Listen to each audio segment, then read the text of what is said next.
Hi மக்களே, எல்லாருக்கும் வணக்கம். இன்றைக்கி நம்ம என்ன வீடியோவில் பார்க்க போகிற ரெசிபி பார்த்தீங்கன்னா, அரைக்கீரை பருப்பு போட்டுட்டு தேங்காய் அரைச்ச குழம்பு தான் நம்ம இன்றைக்கி செய்ய போகிறோம். வாங்க அது இப்படி செய்து வீடியோக்குள்ளே பார்க்கலாம்.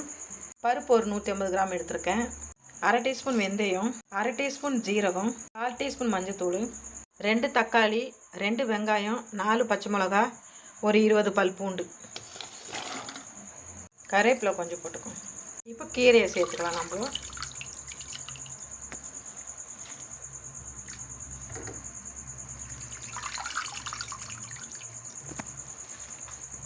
இப்போ இதை மூடி போட்டுட்டு ஒரு 5 விசில் வர வரைக்கும் வேக விடலாம்.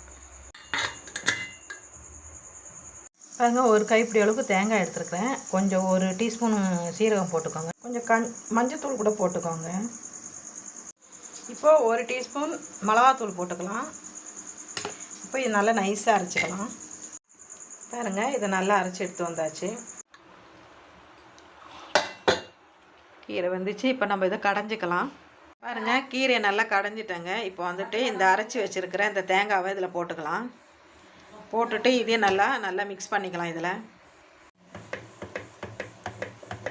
இப்போ தண்ணி ஊற்றிக்கலாங்க. நல்லா மிக்ஸ் பண்ணிக்கலாம்.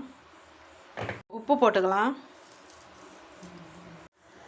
பாருங்கள், இப்போ நல்லா கொதி வரட்டுங்க. கொதி வந்தோன்னே நம்ம ஆஃப் பண்ணிவிட்டு தாளிச்சிக்கலாம். பாருங்கள், நல்லா கொதிக்குது. இப்போ நம்ம தாளிப்பு ரெடி பண்ணிக்கலாம். இப்போ நம்ம இதில் கடுகு போட்டுக்கலாம். கடுகு வெடிக்குது பாருங்கள். இந்த சைடு சீரகம் போட்டுக்கலாம். காஞ்ச மிளகு போட்டுக்கலாம். வெங்காயம் போட்டுக்கலாம். கருவேப்பிலை போட்டுக்கலாம். பெருங்காயத்தூள் போட்டுக்கலாம்.